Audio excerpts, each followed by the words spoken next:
The unsurpassed, penetrating, and perfect truth is seldom met with, even in 100,000 myriad kalpas. Now we can see and hear it. We can remember and accept it. I vow to make the Buddha's truth one with myself. Homage to the Buddha, homage to the Dharma, homage to the Sangha.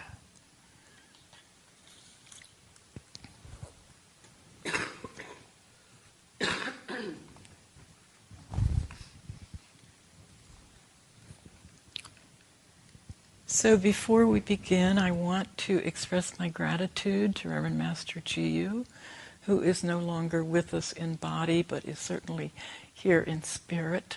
I think I've learned more from her since she died than I did when she was alive. And certainly without her, I wouldn't be here. And also to thank Reverend Master Mayon for inviting me to offer a few words of Dharma. And to thank all the monks and laity all these past years for helping me look at all my messy spots and get to the point where I might think, well, maybe before I die, a little of my karma will be cleaned up.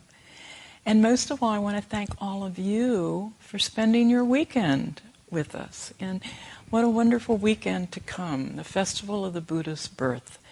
And not that this particular day, on the 9th of April, is the day he was born.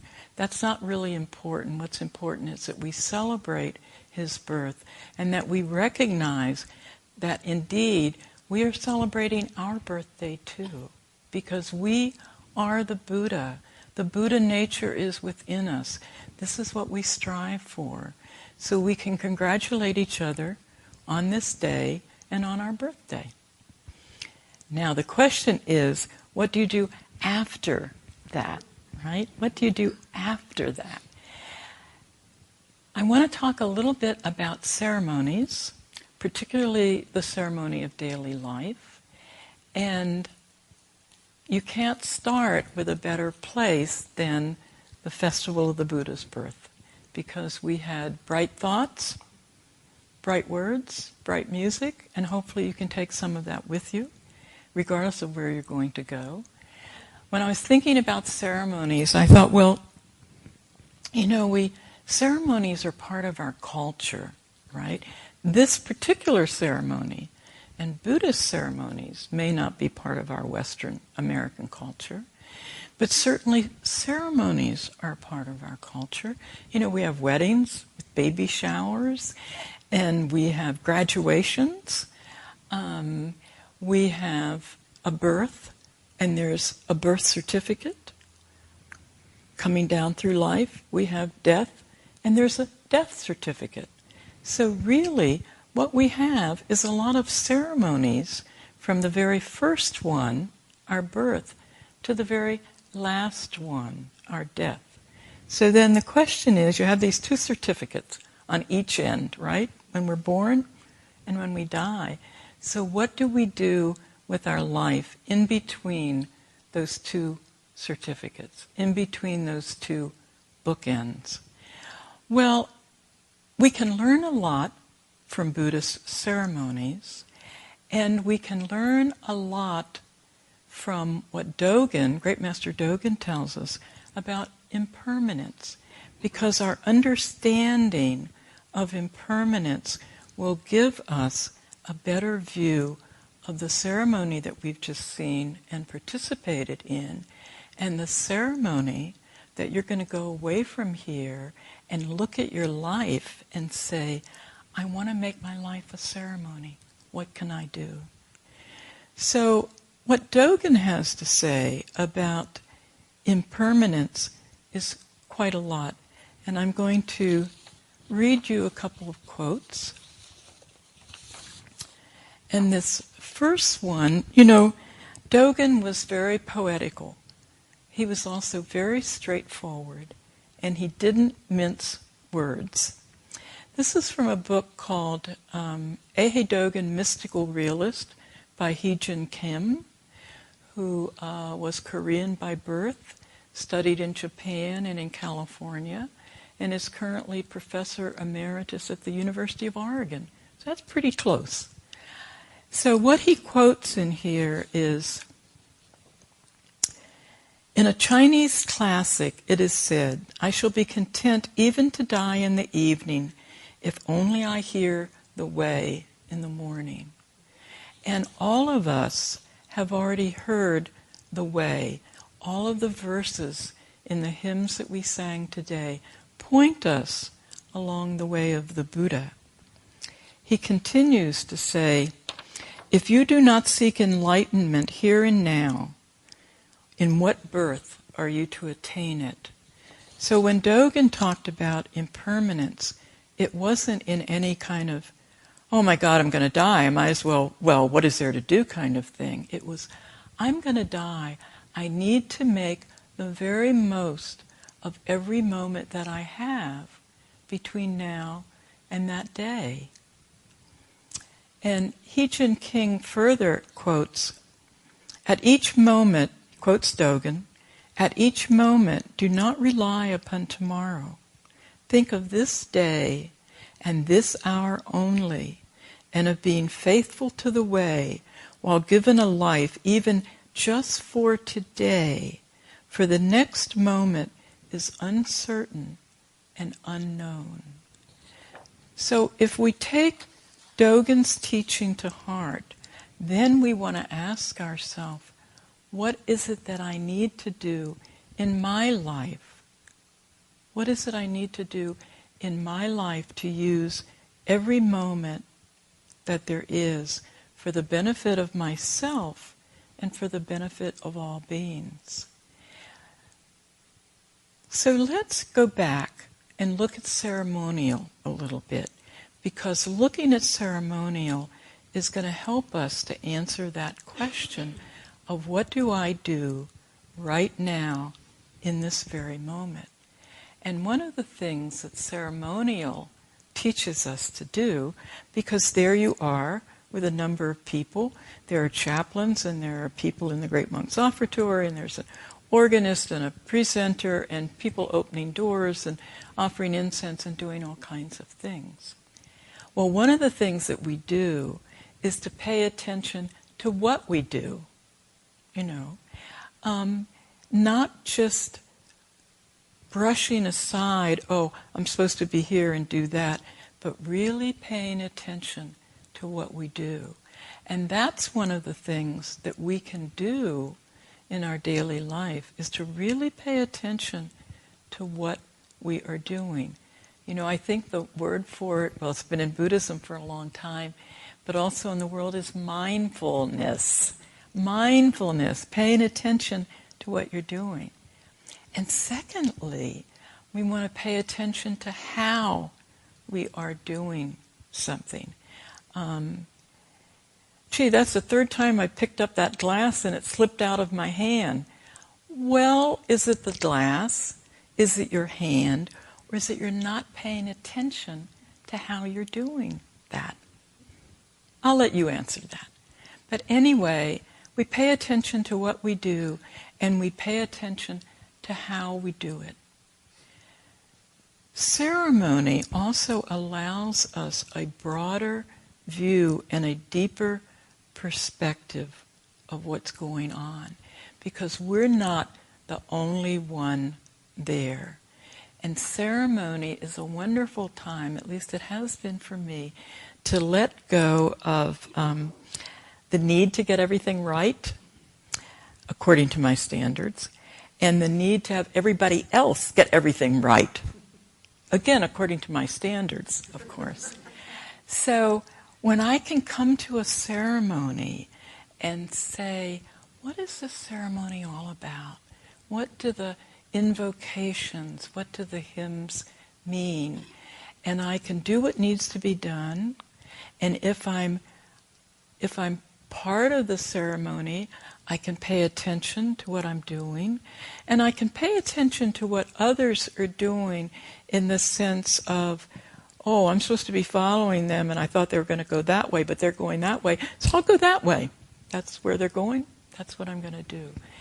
And so it expands our perspective behind this tiny meager little self that we think is the center of the universe, which isn't really. It also allows us to work harmoniously with others, because I really have to. It's really interesting at ceremonies. I've learned a lot in ceremonies, and I'll make a little aside that when I first came here, what seems like kalpas ago, but at least it's been many years ago, and I came to my first ceremony, and there were statues and bowing and incense, and I thought, I'm back in Catholic girls' school. This isn't what I thought I was coming to. I thought I was going to come to a Zen monastery, and I was going to look at a wall, and I was going to do manual work. So what's the ceremony business all about?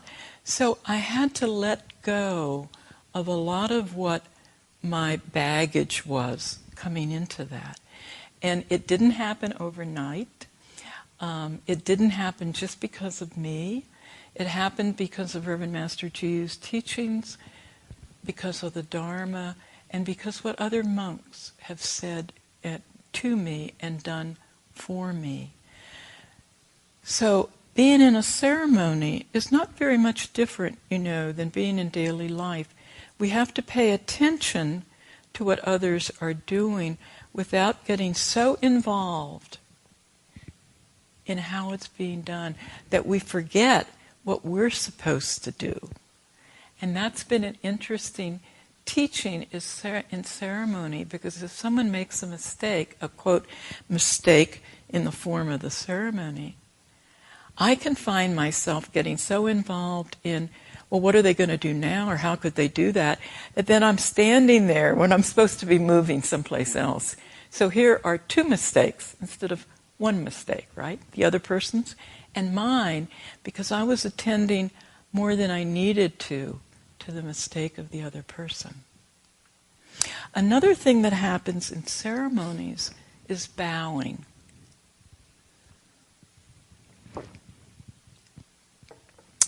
Now, I have reached the advanced old age and decrepitude where I'm not able most of the time to do full prostrations on the floor. And this has been and is a source of regret and sorrow for me, because when I came to the monastery and when I came to Buddhist practice, I could get down and do full prostrations and get up on my heels the way one is, quote, supposed to do. It doesn't work that way anymore. And it's only been recently that I have been able to say to myself, Scholastica, you may be able to do that again sometime, or you may not. What's the important thing?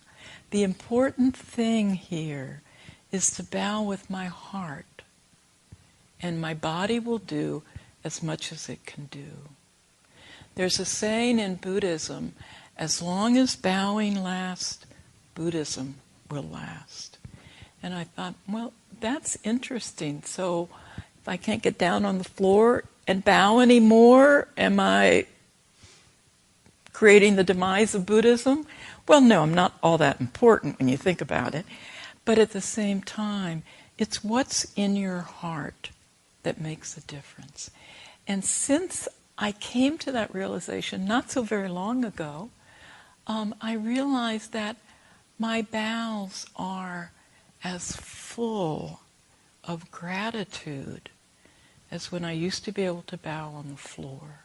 And for me, that's what the saying, as long as bowing lasts, Buddhism will last.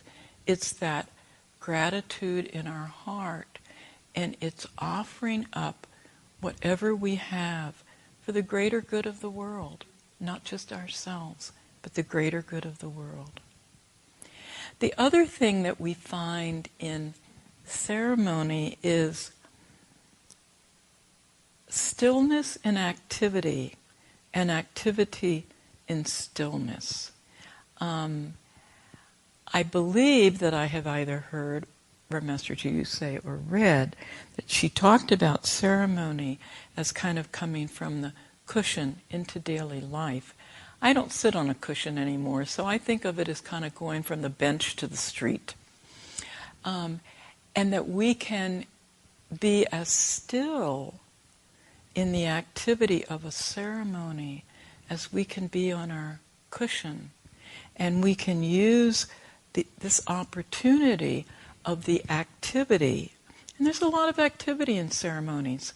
One of the things that always fascinates me is that when the monastics are dragoning, circumambulation, one group is going one way to the left and one group is going to the right. One group is going east and one group is going west. So we're not all going in the same direction. And it's a wonderful teaching for daily life because we're not all going in the same direction. But we are going to end up all at the same place. If we're born, if we're here, one of these days we're going to be dead. The body is going to say, goodbye, that's it, I've had it, I'm going on. Maybe. And so whether we're going in the same physical direction or not doesn't make any difference. But one of the things that we can do is look at everybody in whatever direction they're going in as Buddhas. And I think in this, shall I say, troubled world that we live in today, that's a real act of faith and trust to see everyone as a Buddha, at least to see everyone with the heart of a Buddha. This is what Reverend Master Chiyu talks about. And I would recommend to you Roar of the Tigris, Volume 1. We were fortunate to have it as a Dana book. So you won't find it in the shop to buy, but you will find it in the guest house to take with you. And please feel free to do that. Reverend Master Chiyu talks a lot in here about the life of the householder, the ceremony of daily life. And what she says is, and this is taken from lectures that she gave, so she's talking to people that are right there. And she says, today we are going to have a look at the first of the two great ways of putting all of this into practice, all of this ceremony, all of this teaching in daily life, the way of the householder. The Buddha taught, and Soto Zen maintains to this day, that both the way of the householder and the way of the monk, both are necessary and are complementary to one another. So to answer your question, and if it wasn't you that asked it, it was somebody else, do I have to become a monk to be enlightened? And the answer is no, dear, you don't. You can just stay in your ordinary daily life. Practice meditation. Let the precepts guide all of your thoughts and actions. And don't worry about whether you're enlightened or not. Just be content to lead an enlightened life. Now, Reverend Master Chiyu continues, what I will do over the next few hours is to look at various aspects of daily life with you and see how the ceremonies of Soto Zen can show you that what appears mundane is in reality sacred. And by the end of this, I hope that you will also see that the whole of life is a ceremony. The whole of life is dignified, worthy of respect, and religious in every aspect. Before I came to the Abbey to become a monk, I was certainly coming here as a lay person. And I lived up at North Cascades Buddhist Priory, had some property, a little travel trailer there, and I had several jobs. And I left at 5 in the morning, and I got home about 7 at night, fed the 2 cats, and collapsed. So I didn't do a lot of meditation. I wasn't able to get up and meditate before I left at 5 in the morning, and I was exhausted when I got, and I wasn't happy with that. So I took refuge in the monk that was there and in the monks here, and this was not out yet. Roar the Tigris Volume 1 was not in print then. And I decided that my daily life had to be a ceremony. And I even wrote a little article for our newsletter called The Ceremony of Daily Life. So what did I do, you may ask? Very, very simple things. Outside of what I did in the morning, and I tried to read the precepts every day, but when I went to my car and put the key in the lock, I said the 3 homages. And when I got in the car, before I put the key in the ignition, I made gashot. And then I put the key in the ignition. And this continued throughout the day. You know, when I fed the 2 cats in the morning and the evening, Jazz and Pepper, some of you may even remember them. They came here later. I said the mealtime verse. I don't think they really noticed, but I noticed, and I said the mealtime verse for them. And when I brushed my teeth at night, I said the toothbrushing verse. And I did as much as I could to put ceremony in my daily life. And when the weekend came and I could sit more, I sat more. And I read the precepts every day. I made a little tiny booklet. This was a long time ago. They had savings accounts then. And you got a little booklet and it showed you how much you had in your savings account. So I took the cover off of it and I pasted the precepts in there. And when I had lunch at work, and we didn't have a cafeteria at the clinic that I worked in, and I would sit outside, I would eat my lunch, and after I ate my lunch, I would take my little book out of my pocket, because it was very tiny. It didn't say precepts on it. It didn't say Buddhism on it. But I would open my book and read the precepts. I had a very nice green plant on my desk, and I found a little tiny 3-inch tall statue of Kanzeon, and I put it there in the potted plant. Of course, no one in the office paid any attention because people had potted plants all over and they had various kinds of things. And so I tried to do things that reminded me that the important thing in my life was my Buddhist practice. Even though I had to earn a living, being in grad school, having a child, all of these things I had to attend to, but I wanted to be a Buddhist first. And later on, I found this wonderful quote by Reverend Master Daisui, who is deceased now, but when he came here, he was I believe, a graduate student in psychology, and he wrote, this may be in Buddhism from Within, this may be in his book, and he said, when I came to the Abbey, I was a psychology student studying Buddhism. And later on, I became a Buddhist studying psychology. And that's what we want to do. And we can do this in our daily life. So the question is, what helps us besides ceremony? I think we have to be willing to change our habits of the way we think, the way we speak, and the way we behave, so that our everyday life reflects our true self. And our true self is a self of compassion and wisdom, our Buddha nature.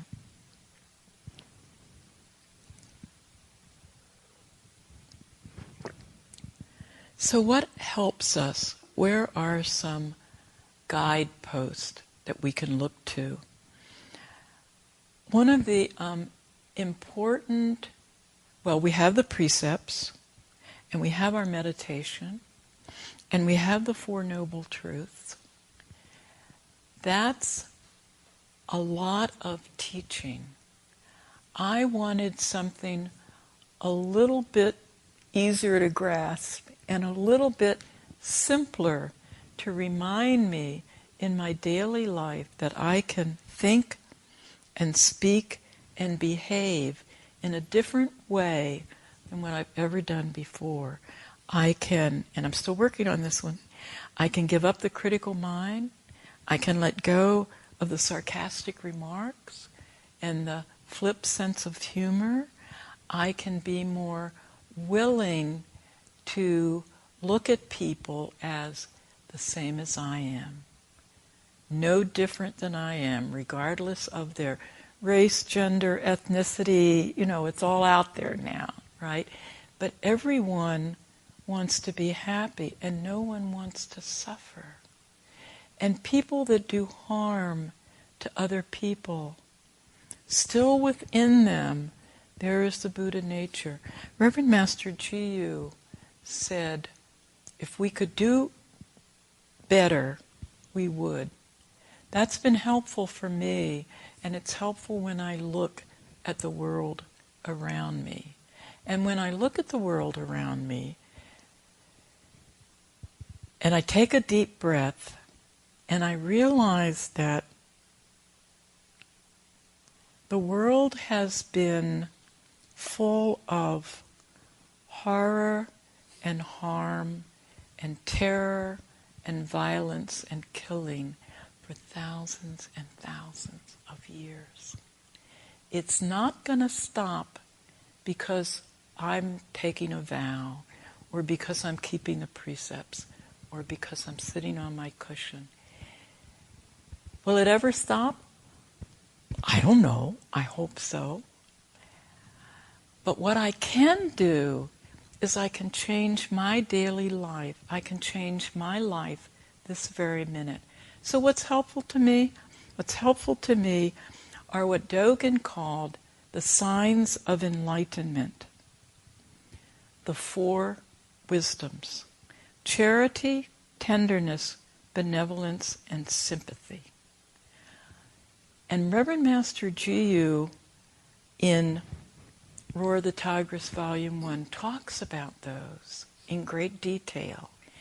And some of the things that she says is we have to look at charity as generosity, and we have to look deeply within ourselves if we're really going to know what generosity is.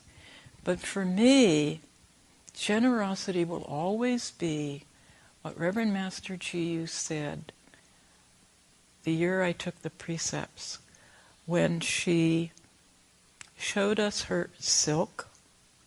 She was on the altar. We were all down here. And she talked about generosity of spirit. And I had never heard that term before. This was back in 1986. And that term has never left me, because I know that when I'm not generous, when I'm not kind, I know that there is still within me a generosity of spirit, and that I can make up for that mistake. So the second of the 4 wisdoms, second sign of enlightenment, is tenderness. And again, Dogen talks a lot about this. Reverend Master Ji talks a lot about this. And she talked about seeing others as ourselves. I think that's really hard to do, but I'm working on it. Seeing others as ourselves. In other words, what do I want out of life? I want to be comfortable. I want to not harm other beings. I want lots and lots of things. So does everybody else. So do all of us here, and we all have our own little agenda. And really and truly, what makes me think that my agenda is better than yours? Why can't I just say, can we not make all of us a success in what we do? And that doesn't mean that if someone is committing an act of violence against someone, and someone is committing harm, that we're going to say, oh, that's okay, you have your agenda, I have mine, yours is as good as mine. No, because Buddhist teaching teaches us not to harm others.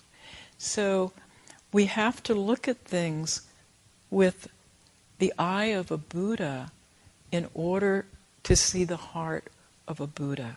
And what it means is, if you're making a big mistake that's going to harm other people, I'm not going to copy that. If there's an opportunity with a generous spirit to point that out to you, I will. Maybe there's nothing I can do about it. And it comes back to doing something about myself. The third of the four wisdoms is often termed benevolence. And benevolence is looking at wise ways of helping people. Wise ways of helping people. This may mean that what I think is a good way to help people may not be a good way. So I have to really sit still. I have to be firm in my meditation. I have to have the precepts right here, right inside. And then I look to my meditation, I look to the precepts, I look to the Dharma teaching, and I say, what is good to do here?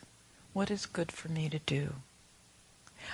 And the fourth, not the last, but the fourth of the four wisdoms are sympathy.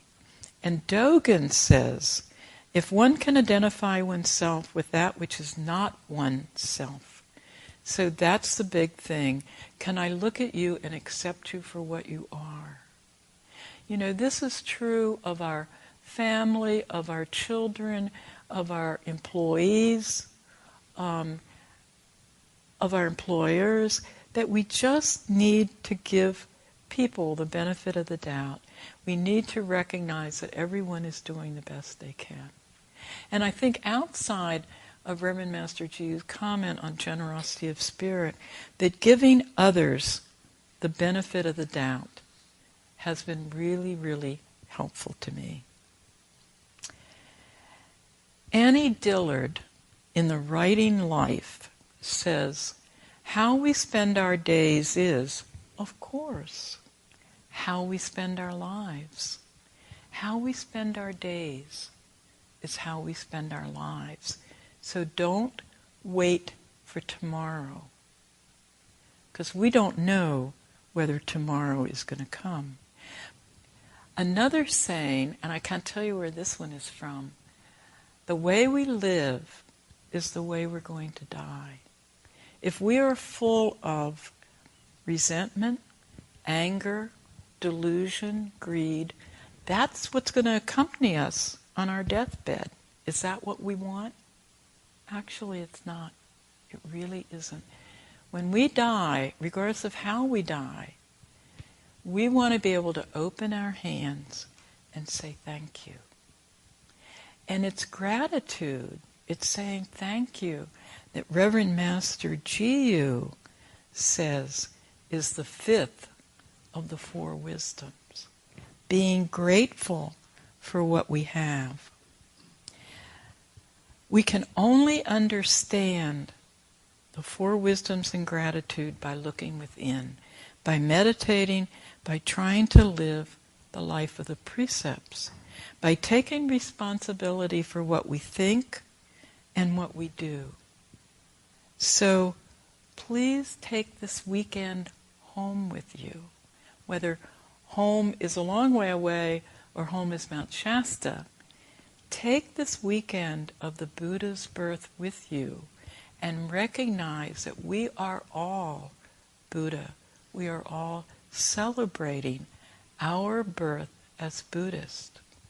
That we can practice the four wisdoms in our everyday life, and that we can practice gratitude. That we can find ways to practice gratitude. I recently came across a lovely little book by Oliver Sacks, Dr. Oliver Sacks. It's called Gratitude. And I thought, so I checked this out of our local library and read the whole thing. It's 45 pages. It doesn't take long to read.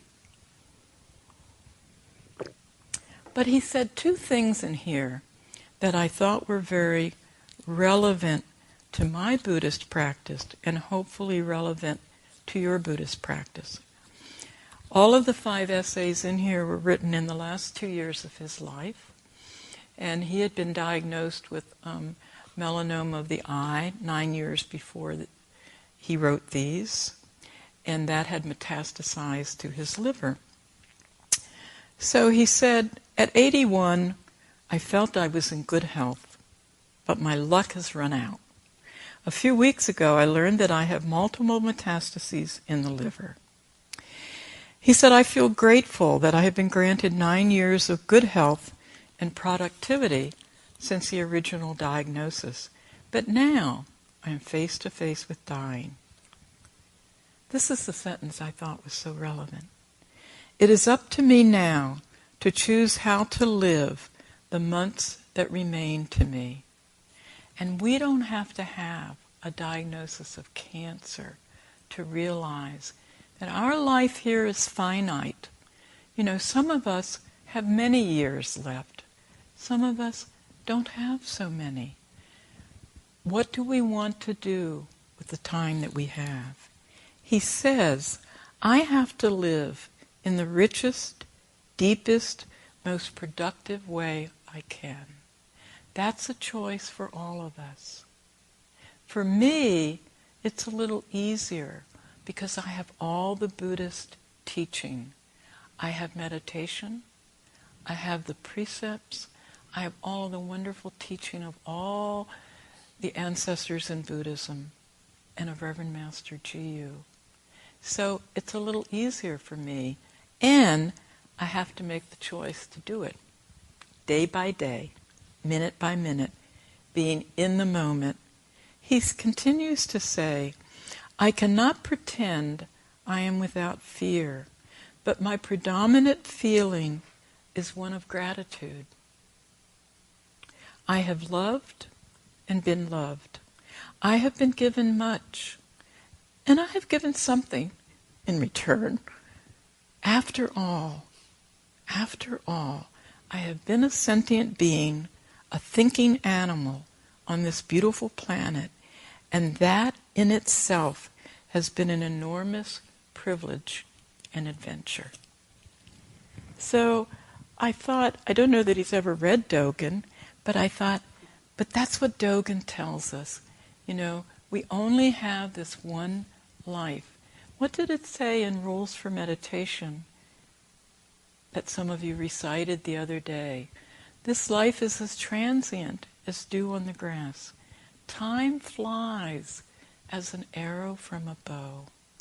We can be grateful for all of the opportunities that we have. We are here and we are human beings, so we are not only able to hear the Dharma, but we can offer the Dharma to everyone we meet, and it doesn't matter whether they're Buddhist or not. So take this weekend with you, and may you all be well and happy. Thank you for coming. Homage to the Buddha, homage to the Dharma, homage to the Sangha.